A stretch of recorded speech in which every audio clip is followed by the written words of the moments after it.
fin de semana y notas molestias en la muñeca? ¿Sientes hormigueos en los dedos de la mano? Hablamos con un experto sobre este problema tan frecuente hoy en día. ¿Por qué cada vez hay más personas con el hígado graso? No depende solo de lo que comes. Si tienes mucha grasa en la tripa, esto te va a interesar. ¿Cocinar alimentos en el microondas es realmente seguro para la salud? ¿Quita el valor nutritivo a los alimentos? Aclaramos esta y otras curiosidades. Y además, el embutido que triunfa en Burgos y en el Reino Unido, la morcilla. ¿Sabes todo lo que aporta al organismo? ¿Cómo disfrutar de este embutido sin miedo a engordar? Te lo contamos en los próximos minutos, aquí, en Saber Vivir.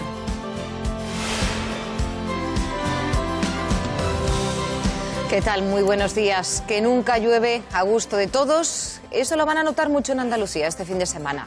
Se esperan lluvias intensas y si va a estar en la mitad norte de España también verán lluvia, aunque parece que con menos intensidad. Así que cojan paraguas, pañuelos de papel, Luis. No lo abro, que aquí hay mucho supersticioso. Sí. Mucha supersticiosa. Yo no soy supersticioso porque trae mala suerte. Pero los pañuelos de papel porque se avecinan estornudos. Esto sí, tienen que tenerlo muy a mano porque esto lo vamos a ver con mucha frecuencia entre el frío, la humedad, la lluvia y si no nos abrigamos bien, esto de... Mejor no mirar lo que uno sabe. Esto es terrible. Los constipados van a estar a la orden del día. Y hay que ir prevenido con pañuelos desechables. Sí, y además hay que tomarse la temperatura, porque muchas veces al paciente le dices, ¿has tenido fiebre? Y dice, sí, yo creo que sí, porque me notaba caliente. Eso no vale. Claro, es decir, el notarse caliente no nos da ningún dato. Lo que sí nos da dato es ponerse el termómetro y ver qué marca ese termómetro. Y se marca entre 37,1 y 37,9, los médicos decimos que tienes febrícula. Y en cambio, si está por encima de 38 grados, ya tienes fiebre. Y realmente sí que es un dato interesante porque, por ejemplo, un resfriado normal rara vez da fiebre muy alta, pero, por ejemplo, una gripe, que también puede dar estornudos, sí que te sube la fiebre por encima de 38. Y muchas veces con febrícula entre 37 y 38, si no estás mal, no hay que tomarse ningún antitérmico, porque la fiebre, no nos tenemos que olvidar que es un síntoma, es decir, no es la enfermedad. Tenemos fiebre porque nuestro organismo se está intentando defender de los gérmenes, por tanto tampoco hay que bajarla rápidamente. Y este viernes nos alegra comunicar que la bebé de 3 meses, que estaba ingresada en Móstoles, en Madrid, con un diagnóstico, eso ha sido el paraguas, de malaria, ha recibido por fin el alta y regresa a casa con sus padres. Una buena noticia, Luis, que además así calma un poco la preocupación. Bueno, era lo esperable, porque efectivamente la malaria, como ayer comentamos, siempre asusta, sobre todo en un país en el que no tenemos costumbre de verla, pero vamos, se ha quedado en una anécdota y lo cierto es que, bueno, pues no hay que alarmarse. La morcilla es un alimento muy extendido que puede encontrarse en muchos países. Es considerado superalimento desde 2016. Existen variedades para todos los gustos. Hoy en Saber Vivir, los beneficios de la morcilla. Si realizamos este ejercicio con las manos, podemos observar varias cosas. Por ejemplo, si están muy frías, las mías en este momento lo están, o muy calientes, entumecidas o incluso con hormigueo. Sobre todo esto último, Luis, ¿por qué nos pasa? Porque a veces sentimos hormigueo en las manos. Hombre, las parestesias, que se llaman los hormigueos, a veces tienen su razón en atrapamientos nerviosos, otras veces en déficit vitamínicos, otras veces en malas posturas. Hay varias causas. Nosotros lo vemos muy frecuentemente en consulta, que los pacientes llegan y nos preguntan y dicen, ¿y a mí por qué se me adormecen las manos? Y entonces en consulta lo que vemos es lo siguiente. Los médicos lo llaman parestesia, pero en el lenguaje coloquial es conocido como hormigueo, una sensación desagradable que puede aparecer en cualquier parte del cuerpo y que se nota sobre todo en las manos, los brazos, los pies y las piernas. Muchas veces es simplemente una consecuencia de las malas posturas cuando se permanece en la misma posición durante un tiempo prolongado, pero en ocasiones el hormigueo es el aviso de que tenemos una enfermedad o trastorno orgánico.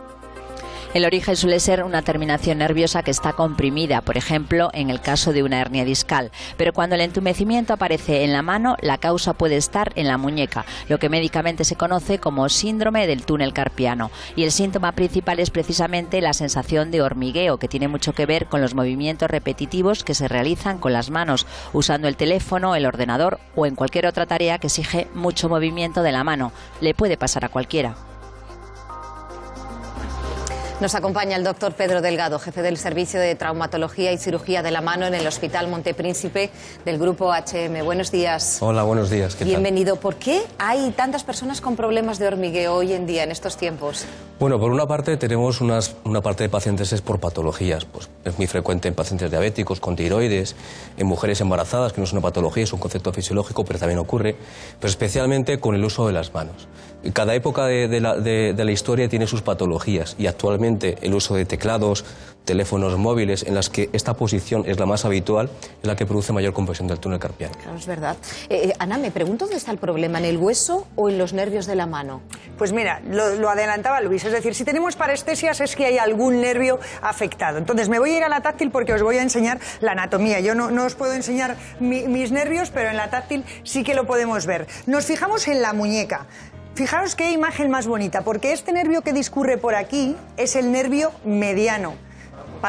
Pasa como por la mitad de la muñeca, por eso se llama nervio mediano. Pero fijaos, si nosotros ponemos vemos que hay tendones por debajo, hay muchos tendones que son con los que movemos los dedos, y si ponemos... Mirad lo que ha aparecido aquí. Ha aparecido un ligamento que cubre a ese nervio mediano y es lo que forma el túnel del carpo. Si este túnel del carpo, o bien por el ligamento o bien porque los tendones se inflaman, comprimen el nervio mediano, vamos a tener parestesias, es decir, hormiguillo en una parte de la mano, pero no en toda la mano.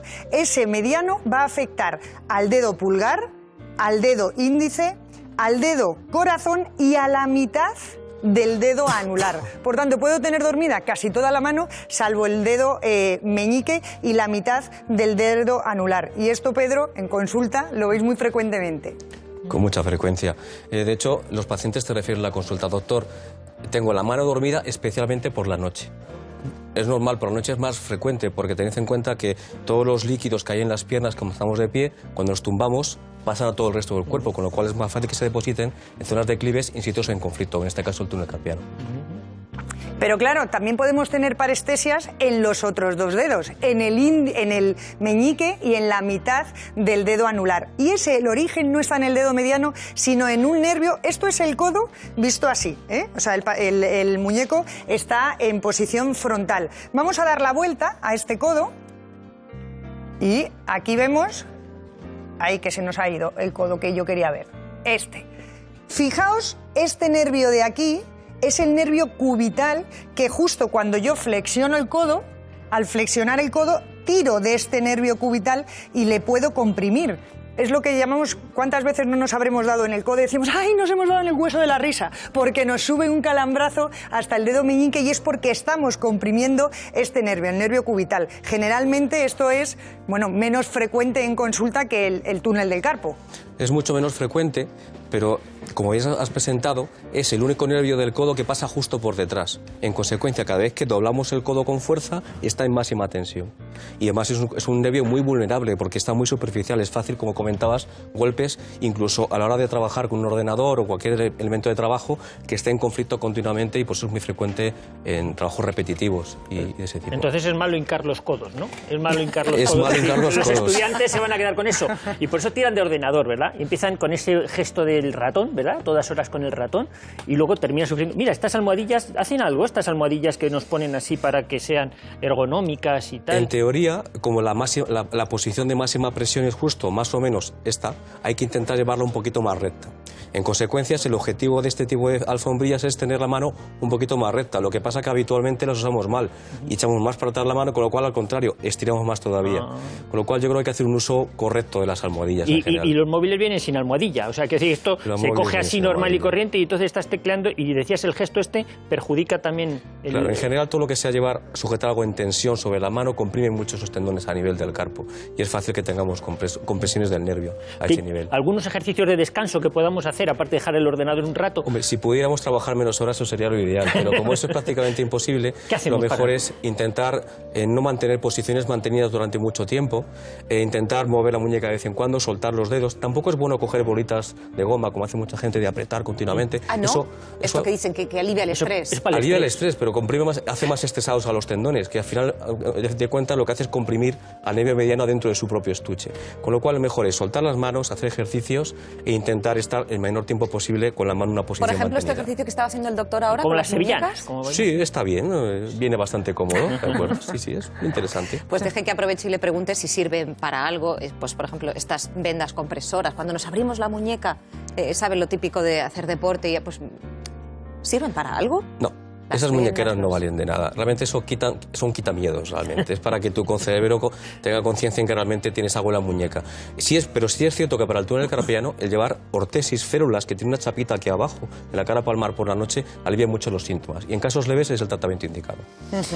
Pues, doctor Pedro Delgado, muchísimas gracias por compartir sus conocimientos. Un placer. Sí, de hecho, el problema muchas veces en estos casos de traumatología por medio es que tiramos mucho de medicación. Y a veces empezamos a tomar pastillas antiinflamatorias y esto, lógicamente, casi todos los medicamentos se van a sobrecargar sobre el hígado, que es el órgano encargado del procesamiento de estos fármacos, antibióticos, antiinflamatorios, antihipertensivos. Pues hay que tener mucho cuidadito porque el hígado sufre con toda esta medicación extra. Sufre con toda la medicación y también hay otro alimento, otro nutriente que le hace sufrir mucho, que son las grasas. Si comemos una gran cantidad de grasa, nuestro hígado tiene que trabajar más y desde luego que le vamos a saturar. Grasas pues en tipo de patatas fritas o puede ser, tenemos aquí por ejemplo una tostada con mantequilla, bollería industrial, vemos un flan. ¿Y qué pasa si ese hígado tiene mucha grasa? Pues que se nos puede transformar en lo que tengo aquí delante. Esto de aquí es un foie. El foie es el hígado de la oca o del pato lleno de grasa. Y esto es lo que ocurre en nuestro hígado, que se nos forma un hígado graso si abusamos de la grasa, Macarena. Muy ilustrativo ver ahí ese hígado, ese foie. Bueno, de hecho dicen los expertos que cada vez hay más casos de pacientes con hígado graso. Lo peor es que no lo saben. Vamos a tratar de evitar esta enfermedad a toda costa.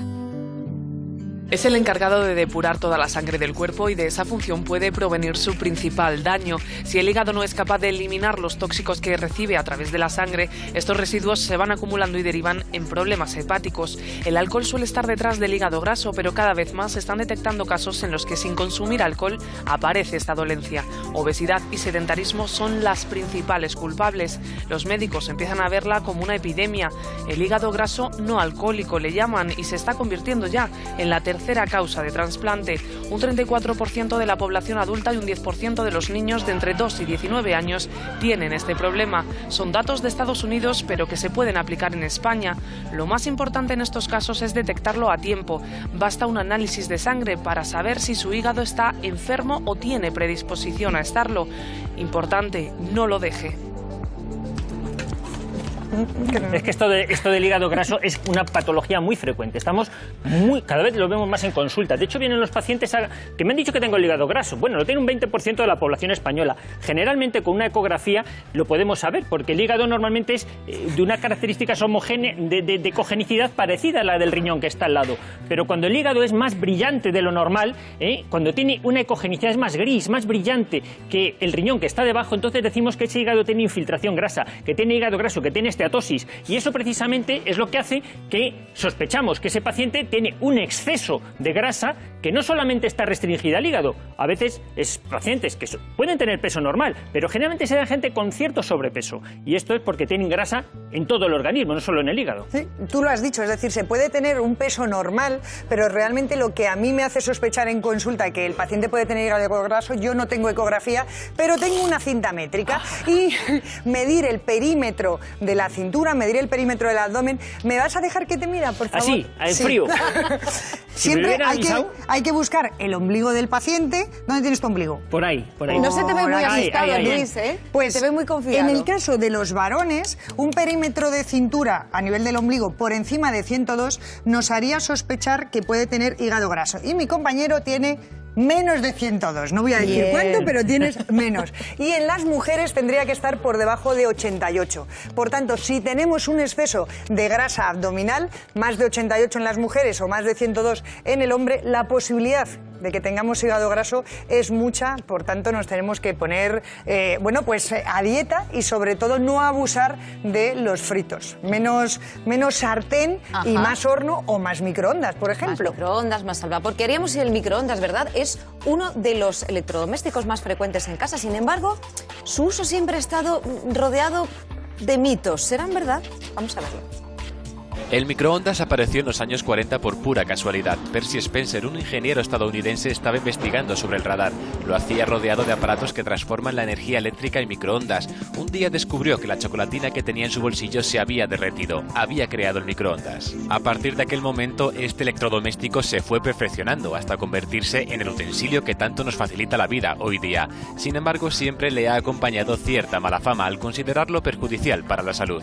Entre otras cosas, se ha dicho de él que altera la estructura química de los alimentos, que destruye ciertos nutrientes, que puede ser un nido de bacterias, incluso que la comida que preparamos en él tiene menos sabor. No hay duda de que el microondas es muy útil. Eso sí, debemos usarlo tomando algunas precauciones. ¿Ah, sí? Nos fijamos en algunas creencias populares relacionadas con la comida y el microondas. Junto a nuestro invitado es Alex Pérez. Muy buenos días. Buenos días, ¿qué tal? Es dietista, experto en nutrición. Bienvenido. Lo primero, ¿es cierto que la temperatura no puede acabar con ciertas bacterias porque no es excesivamente alta la temperatura del microondas? Correcto. De hecho, a ver, para conseguir una completa higienización de los alimentos, pues a nivel de cocina se requiere de que se sobrepasen los 65-75 grados para estar absolutamente seguros de que todos los gérmenes patógenos, digamos, son eliminados, ¿eh? Entonces el microondas, por su sistema de cocción, pues resulta que es probable que no se alcance esta temperatura, con lo cual a veces podemos estar aquí rayando la frontera. Sí. Y otra creencia que nos hace cuestionarnos utilizar el micro o no, ¿es verdad que los alimentos pierden las vitaminas? Yo más bien diría lo contrario, o sea, en el sentido de que las cocciones en el microondas son, de alguna manera, son siempre más cortas y muchas veces la misma técnica ya requiere menos agua para poder elaborar un plato determinado dentro del microondas. Con lo cual hay una serie de vitaminas que son las hidrosolubles, las cuales se preservan mucho mejor en el alimento si utilizamos el microondas como técnica de cocción que si no utilizamos, por ejemplo, un hervido. Qué curioso. Sí, sí, sí. De hecho, se calcula que, por ejemplo, a la hora de hacer unas espinacas, hervimos unas espinacas, podemos llegar a perder hasta un 70% del ácido fólico, de la vitamina B9. En cambio, con una cocción en microondas, esta pérdida, tú le pones un poquito de agua para que, de alguna manera, en el cacharrito que lo puedas poner las espinacas, le pones un poquito de agua para facilitar la cocción, pero de todas maneras la pérdida que se produce de estas vitaminas, de esta B9, es mucho inferior que no mediante un hervido convencional. De hecho, es una de las principales ventajas del microondas. Correcto. Sabemos, el microondas no es más que un magnetrón que emite ondas electromagnéticas. Esas ondas electromagnéticas lo que hacen es chocar contra las moléculas de agua del alimento y hacerlas vibrar. Sí. Y al vibrar hace aumentar la temperatura de esas moléculas de agua y por tanto lo calienta. Si nosotros hemos metido estas patatas que están hechas al microondas, yo las parto, se ve que están perfectamente cocidas, no han entrado en contacto con el agua en ningún momento. Se han cocido de manera muy rápida y la exposición al calor ha sido menor, por tanto preservan más las vitaminas. Sí, sí, de hecho, a ver, digamos que la penetración de las microondas se produce digamos, de una forma muy intensa hasta los 4 centímetros del alimento. O sea, lo recomendable siempre es que las porciones de alimento que introducimos en el microondas no superen esta porción porque entonces se facilita la cocción. De hecho, aquí la penetración se produce hasta los 4 centímetros, ¿vale? Prácticamente nos llega hasta el centro de la patata. Una patata grande por dentro probablemente nos quedaría más cruda. Claro, pero además es importante que el plato gire, porque al girar hace que se distribuyan bien. Hay veces que se queda atascado ese plato, no nos damos cuenta y no se calienta correctamente el alimento. Las patatas las hemos metido directamente en un plato, pero por ejemplo, si queremos hacer una merluza con la que tenemos aquí, no puedo meterlo directamente en el plato. A mí me gustan mucho las vaporeras estas que son de silicona. Para el microondas sí que valen y en general para el horno también. Sí, son absolutamente seguras. O sea, esta silicona se llama silicona platino, porque es un tipo de silicona que es prácticamente inerte, con lo cual el calor, que esto no se calienta, lo que se calienta es el contenido. Si esto lo encontramos caliente es porque la transmisión del calor del alimento ha llegado a todo el continente, digamos, entonces por mucho que se caliente, bueno, hay un tope de temperatura, pero por mucho que se caliente esto, no hay ninguna migración de ninguno de los elementos que configuran la silicona. Y lo bueno es que se ha hecho en su jugo, ese pescado y esa verdura. Exacto. Y que el tiempo de cocción ha sido corto, con lo cual se preservan muy bien los nutrientes. Pero eso porque es de silicona, el parafilm normal y corriente no valdría para esto, tendría otros usos, ¿no? Sí, ¿qué puede pasar con esto? Bueno, primero que tiene que ser un film de uso alimentario que esté de alguna manera homologado para el uso en microondas.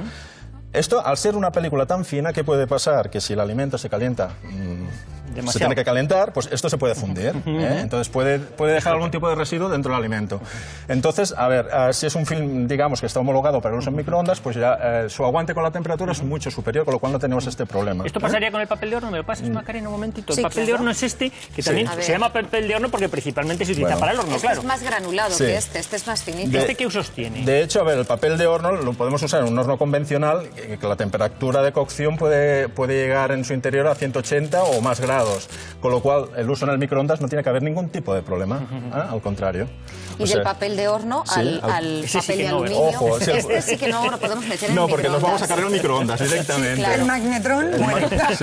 Pero, exacto. ¿y en el horno? ¿Es seguro usarlo en el horno? Absolutamente, o sea que la migración de partículas de aluminio que se puede producir de este material al alimento es mínima. De hecho, a ver, una de las cosas que mucha gente me pregunta en la consulta, oye, ¿qué lado del papel de aluminio tengo que utilizar? Me acabas de quitar la pregunta de la boca. Me he adelantado. Bueno, pues no hay ningún problema. Vamos a coger una patata. Sí, no hay ningún problema en usarlo así, o sea que la parte más brillante es indiferente. Nos aparezca en el exterior o al revés. O que la parte mate, ¿no? Exacto. No hay ningún problema, no le pasa nada al alimento, tampoco al horno. La patata va a salir igual de sabrosa si utilizamos un sistema u otro, o sea, envolverla por una de las caras u otra. La diferencia que hay entre, digamos, el brillo de una de las caras y la otra simplemente es un tema de fabricación.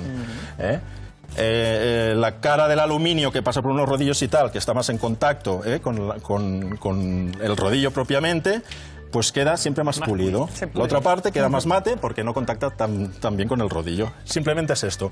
Pero no hay ningún tipo de problema por utilizar el papel de aluminio en un sentido o en otro. Pues Alex Pérez, muchísimas gracias por todos estos conocimientos. Es muy importante, ¿verdad, Ana? Tenerlos claros a la hora de llevar también una muy buena alimentación. Claro, date cuenta que cómo cocinemos un alimento puede hacer que potenciemos su valor nutricional o incluso que lo hagamos perder. Algo pasa con un alimento que ahora se considera en Reino Unido que es un superalimento, que es la morcilla. A mí me gusta mucho, sobre todo las artesanas como las que hacen esta familia de Burgos.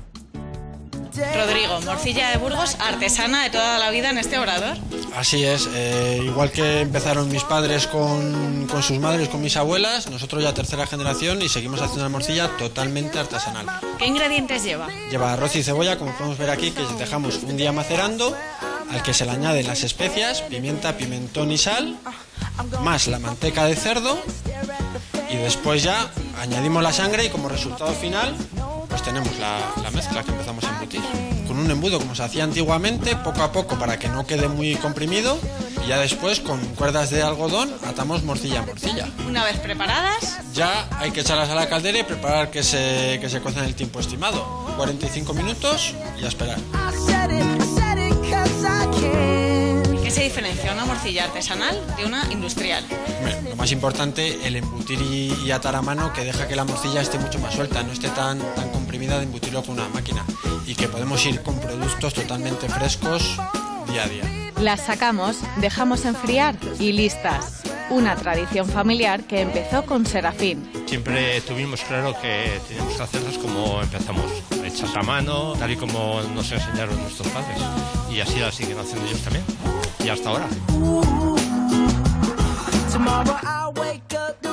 De la morcilla precisamente hablamos con Alberto Ríos, gerente de Embutidos Ríos y más que experto en producción de morcilla, ¿verdad? Sí, buenos días. Buenos días. Lo primero, ¿por qué es tan especial la morcilla? ¿En qué se diferencia del resto de embutidos frescos, se entiende? Bueno, la morcilla es una de las joyas, la morcilla de Burgos es una de las joyas de la gastronomía española. Nuestra empresa la lleva elaborando desde 1930 con materias primas de máxima calidad, completamente natural, sin aditivos, sin conservantes, libre de gluten, libre de lactosa. Los ingredientes fundamentales de la morcilla de Burgos es el arroz, denominación de origen de Valencia, categoría extra, cebolla natural, manteca y sangre exclusivamente de cerdo y luego las especias, que nosotros utilizamos pimienta negra y pimentón de la Vera con denominación de origen categoría extra. ¿Y qué es lo que nos has traído aquí? Preséntanos a los productos que, bueno, pues que nos has traído hasta el plato de Saber Vivir. Tenemos aquí un abanico importante, ¿no? Tenemos toda nuestra gama. Partimos de la morcilla tradicional, la morcilla de arroz, pero en base a ella luego hacemos diferentes variedades. Por ejemplo, la morcilla tradicional con un sabor a toque de especias. Sí, que esta es la especiada. Exacto, es una morcilla que va dirigida un poco a los consumidores que buscan ese tipo de productos más intensos, más especiados, porque una de las virtudes de nuestra morcilla es que es una morcilla muy equilibrada para que vaya al mayor número posible de consumidores. Entonces, también tenemos otras variedades, como es la morcilla de verdura. Es una morcilla que es de arroz también. Lleva en su formulación más cantidad de cebolla y puerro, que le aporta una jugosidad y una velocidad importante. Luego también tenemos la morcilla ideal para pinchos, para barbacoas, para parrillas. Esta es más chiquitita. Sí, es un formato más pequeño, sí, más manejable, y va muy bien pues para parrillas y barbacoas. El pinchito también en formato mini. Bolitas de 15 gramos, que es la morcilla de cóctel, de aperitivo, que se utiliza mucho también en el canal de hostelería. El Magnum de morcilla, que es la morcilla de Burgos en tamaño XXL. Es un producto también muy demandado en hostelería y es un producto que recuperamos con él la morcilla tradicional de Matanza, la morcilla de nuestros antepasados. Tiene un comportamiento muy bueno también en parrilla y en plancha, este tipo de morcilla. Y luego el capricho de morcilla... Estaba viendo que hasta se puede untar la morcilla.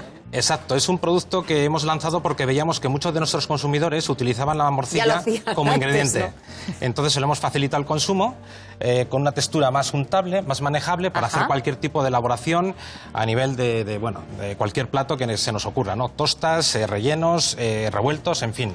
Una gran cantidad de posibilidades tiene. Bueno, digamos que este es un producto como más elaborado para poderlo comer en forma de, untable, pero el resto yo creo que se diferencian en el tamaño, pero todas tienen la misma materia prima que hemos dicho que es arroz, por tanto es muy buena fuente de hidratos, tiene sangre y la sangre es muy buena fuente de hierro. De hecho, por ejemplo, con 100 gramos de morcilla cubriríamos las necesidades de hierro del día que tiene un hombre. Es verdad que las mujeres necesitamos algo más, sobre todo si estamos en edad de menstruación, pero con 100 gramos de morcilla cubriríamos el 75% de las necesidades de hierro. Y aunque es verdad que es rica en grasas, porque cerca de un 35% de la composición de la morcilla es grasa, la mitad de esas grasas son monoinsaturadas, es decir, que son saludables. Por tanto, es un alimento muy completo. Yo me quedaba una cosa, Alberto, yo no sé si la forma de preparar la morcilla, la misma morcilla, puede influir en sus propiedades. Por ejemplo, si miramos aquí en esto, tenemos morcilla que está cocida,